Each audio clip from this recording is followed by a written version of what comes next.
Alright, this is the control board. That's what you have there in Sarnia.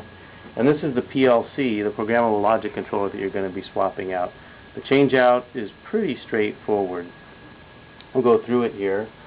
This is a stack of the I/O board and the PLC all married together. You have to pull it apart to get the PLC out, and then just insert the new PLC into the stack. First thing you have to do is disconnect these wire harnesses. You don't want to pull on the wires because it can pull them out of the screw down connections. So only pull on the black edge. If it doesn't come apart, you can use a screwdriver to get underneath the edge and just help loosen it as you're pulling on it.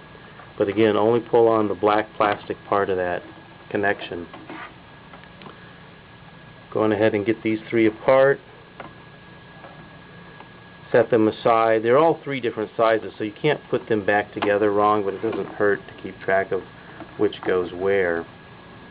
Now, if you look on this side to get this apart, there's a little lock here at the bottom. You need to pull that out. It's what holds the PLC and components to what is the DIN rail, which is the mounting rail for that. Now, you can pull the whole stack apart fairly easily once you unclip it.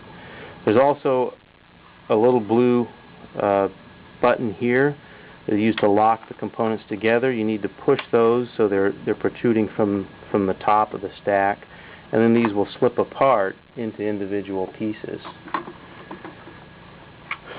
Now this here is the PLC.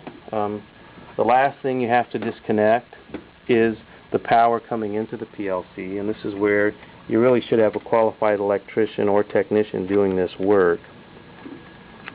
3 screws here. Again, the colors in sequence are red, black, and then green.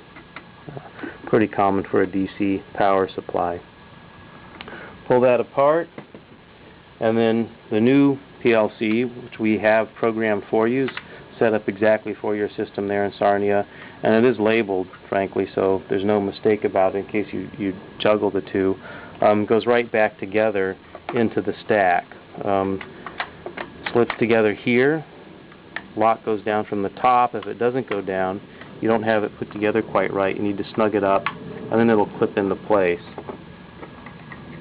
Also, your analog board, again, snug it together, snap it down. Last thing you need to do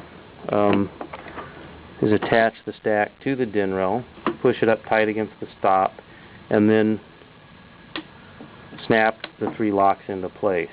That's really about all that's involved. Finally, again, you need to attach the power supply wires to the PLC. Now this is probably the trickiest part.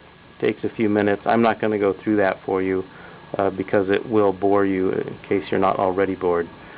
Get those plugged in down there, snug them with a small screwdriver. You come back in and plug in the inputs to the PLC control stack.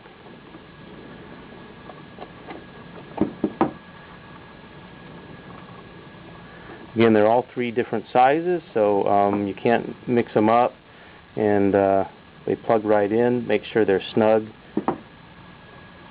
and that's it. You're ready to go.